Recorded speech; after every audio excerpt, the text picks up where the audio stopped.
On a crisp autumn night in 1991, a mother's worst nightmare unfolded on the quiet streets of the small town of Homestead, Florida.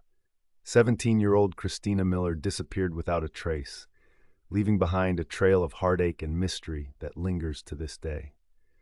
Christina was known for her vibrant spirit, the life of the party, with a mischievous smile and bright blue eyes that sparkled with every laugh. A senior at Southdate High School, she had a promising future ahead. Friends remembered her as a devoted daughter and a fiercely loyal friend. But beneath that radiant exterior lay a young woman dealing with the typical struggles of adolescence: pressure from school, search for identity, and dreams for the future that felt tantalizingly close. On the evening of October 24th, 1991, Christina left her home for a friend's house just a few blocks away. According to her mother, she seemed excited about the plans for the night, but those plans would never come to fruition. When Christina didn't come home that night, panic set in. After several hours, her mother, Rosalie, called the police to report her daughter missing. As the moon rose high, casting long shadows through the streets of Homestead, families began to gather in clusters, growing anxious and restless. The police swung into action, initiating a search. They combed the area, questioning neighbors and friends, but no one had seen her since she left home. Hours turned into days, and optimism began to wane. The following afternoon, Christina's body was discovered in a nearby canal, her life cruelly extinguished. She had been brutally murdered. Her family was engulfed in despair, and the community was rocked to its nerves. The scene was tragic. Her body was found in shallow waters, a victim of violence that no one in Homestead could comprehend. The realization settled like a dense fog over the town. This was not just an abduction, but a calculated murder. Detectives quickly got to work. The investigation revealed disturbing details that upped the ante in an already frightening case. Christina had last been seen in the company of a few acquaintances from her school, but the testimonies began to change as the investigation gained traction. This tangled web of friendships would become critical in the case's evolution.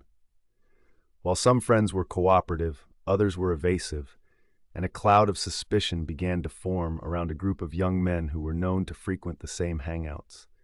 Detective Robert Stone, a seasoned investigator with a reputation for solving tough cases, was assigned to lead the investigation.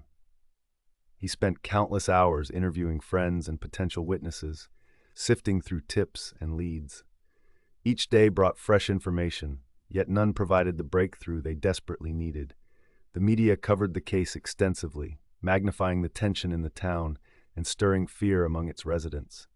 Christina had become not just a name, but a rallying point for justice, galvanizing the community against the looming dread of an unknown killer. As weeks passed, investigators considered every angle, including the possibility of sexual assault, yet details remained limited. The forensic evidence didn't yield conclusive leads. No fingerprints, no DNA, just a blank slate, an unsettling puzzle missing its most vital pieces. Then came the twist that shocked everyone. 2 weeks after Christina's body was found, a tipster reached out to the police, claiming they had overheard something chilling. The tip led investigators to a local bar, a hangout known for attracting the wrong crowd.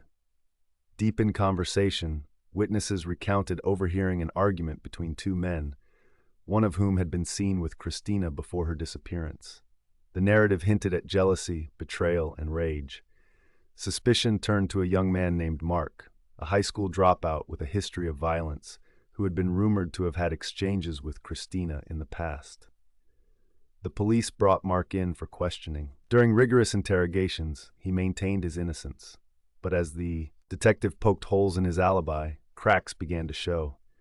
The inconsistencies piled up, and soon Mark's friends began to backtrack on their original stories, claiming they had seen him in places they'd previously stated he hadn't been. Yet even with mounting evidence, prosecutors hesitated to charge him.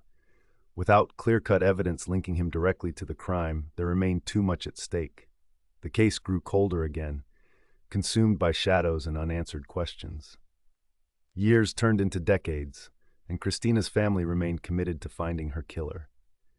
Rosalie Miller, now a fixture in local advocacy for missing persons, devoted her life to keeping Christina's memory alive. Each anniversary was marked with vigils, candlelight remembrance, and pleas for anyone with information to step forward. A tireless crusade, but the years dragged on, the case receding further into obscurity. In recent years, however, the landscape of unsolved crimes has shifted, thanks to advancements in forensic technology. Detective Stone, who had long retired, revisited Christina's case. As he pored over files, he came across hints that suggested DNA evidence might be re-examined through modern techniques, potentially leading them back to the past. A breakthrough in the case came in 2019 when the forensic lab opted to retest the evidence collected from the crime scene. This time, they extracted a profile that matched a person of interest long connected to the investigation. It was Mark. His connection was now tangible. But despite achieving this new level of clarity, the passage of time had not been kind. Mark had since moved away, living under aliases to evade a past life stained by suspicion. The police launched a nationwide manhunt, yet he remained elusive. To this day, Christina Miller's case remains classified as unsolved, though some pieces are falling into place. As investigators push forward and the echoes of her tragic story resonate, the question remains: when does justice finally come for a life so brutally taken?